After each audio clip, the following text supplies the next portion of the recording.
A arte é, desde o início da história, a principal forma de expressão. Com a criação do cinema, no fim do século XIX, essa expressão individual ficou ainda mais real, aproximando o artista do espectador.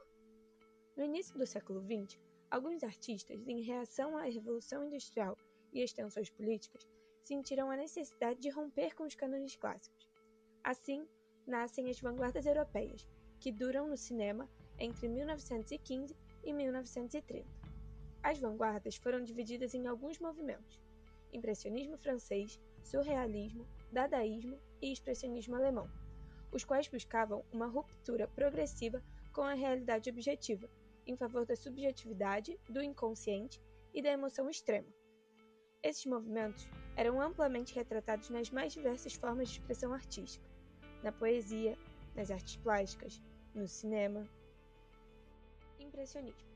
Em 1872, temos o marco inicial do impressionismo, a partir da pintura Impressão Sol Nascente de Claude Monet. As pinceladas soltas, o foco na luz e nas cores e o contraste guiam daí em diante a essência dessa corrente artística.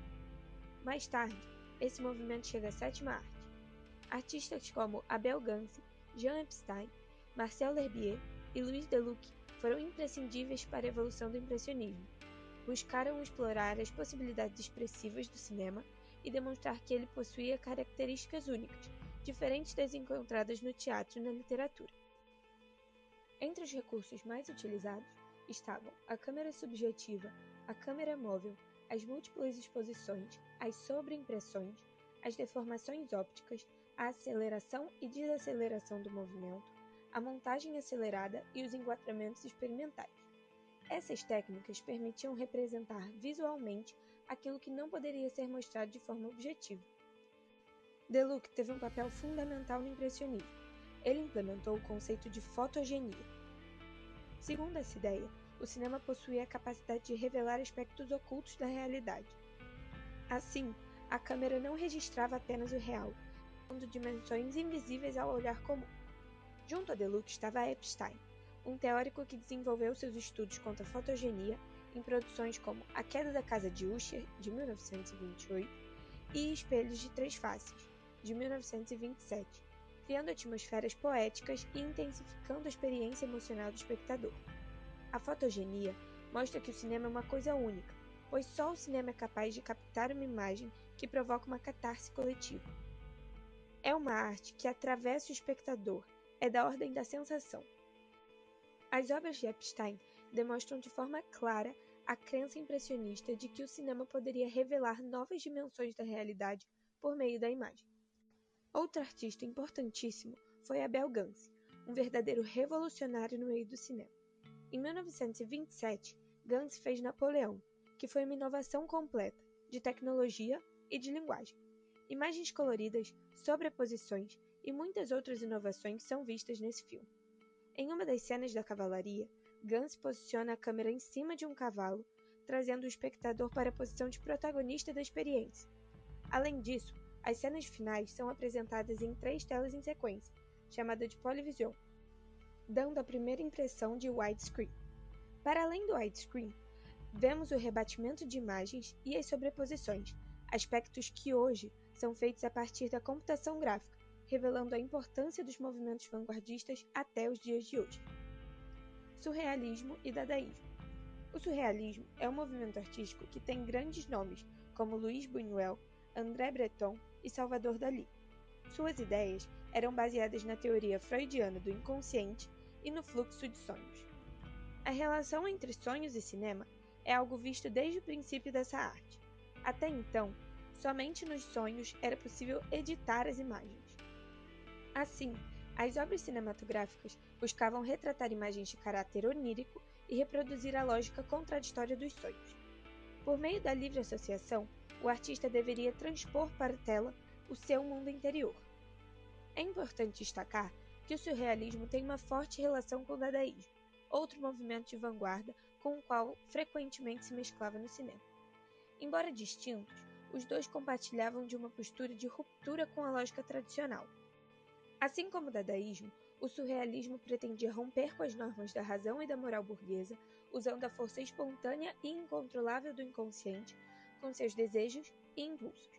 Um dos pilares do movimento é o automatismo psíquico puro, isso é, a associação livre de ideias que permite à mente se manifestar sem seguir lógica, ordem ou racionalidade. Segundo o crítico A Street Gazette, a intenção era de chocar o espectador através desse deslocamento visual, sem apresentar qualquer justificativa plausível para os acontecimentos das cenas. Um ótimo exemplo de filme é Um Cão Andaluz, fruto da parceria de Dalí e Buñuel, no qual cenas se encadeiam num espetáculo visual que desafia e desconcerta quem assiste. A influência desses dois movimentos no cinema contemporâneo é muito significante. Em 2003, foi lançado o curta-metragem Destino, de Dominique Monfort, o qual foi idealizado por Walt Disney e Salvador Dalí, ou seja, carrega todo o legado do cinema surrealista. Além disso, o longa vencedor do Oscar de 2023, Tudo em Todo Lugar ao Mesmo Tempo, traz em sua trama diversos aspectos visuais que se apoiam nas ideias e técnicas apresentadas pelo cinema de vanguarda do século XX. Expressionismo. No contexto de fim da Primeira Guerra Mundial e crise na Alemanha após sua derrota, vemos um momento de muita fragmentação e desalento. Além disso, a Alemanha acaba sendo colocada em posição de vilania sob o olhar do resto da Europa. Então, o expressionismo alemão surge como uma resposta a esses eventos, retratando a identidade do povo alemão naquele momento. Assim como outros movimentos de vanguarda, o cinema expressionista surge de uma influência das artes plásticas. A obra O Grito, de Edvard Munch, é o grande marco de início dessa corrente, trazendo a ideia de uma expressão interior a partir de um estímulo externo. Paul Wegener apresenta essas ideias no filme Estudante de Praga, de 1913, introduzindo aspectos do gênero de terror, como o estranhamento da personagem ao ver seu duplo, uma técnica usada por Georges Méliès lá no pré-cinema. Dessa forma, o expressionismo alemão passa a ser caracterizado por fatores como cenários distorcidos e irreais, forte contraste entre luz e sombra e maquiagens e atuações exageradas. A ideia era mostrar como o mundo era sentido pelos personagens, e não como ele realmente era. Em 1920, é lançado O Gabinete do Dr. Caligari, filme de extrema relevância para a história do cinema. Nele, o personagem do sonâmbulo funciona como uma metonímia de como a Alemanha era vista naquele momento, representando o cidadão alemão que vivia sem rumo por conta dos cenários pós-guerra. Outro destaque do cinema expressionista é o famoso Nosferatu, de 1922. O longa foi uma marca de linguagem e de estética, traçando um guia para os seguintes filmes de terror da indústria cinematográfica. Tim Burton é um exemplo clássico dessa influência em filmes mais atuais. Ao estudar o expressionismo, é impossível não mencionar Fritz Lang, diretor de obras super marcantes desse movimento. Em Dr. Mabuse, o jogador, Lang usa sombras, gerando suspense e tensão, além de fazer referência ao pré-cinema ao representar a hipnose em uma das cenas. Esse mesmo diretor lançou em 1927 um verdadeiro marco cinematográfico. O filme Metrópolis serviu e ainda serve como inspiração para a maioria dos filmes de ficção científica. Pobres Criaturas, por exemplo, faz diversas alusões ao filme vanguardista, esclarecendo que há uma influência real do expressionismo no cinema contemporâneo. Cinema brasileiro.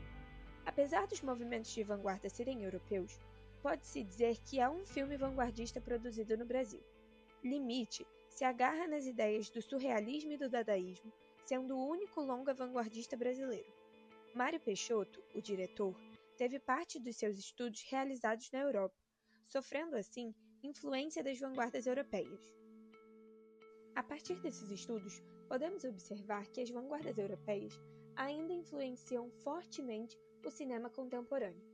Desde o impressionismo francês, passando pelo surrealismo e pelo dadaísmo, e finalizando no expressionismo alemão, as características ainda são vistas nas salas de cinema hoje em dia. Nota-se então como a arte é viva, e independente do tempo e espaço, influencia cada pessoa de uma forma.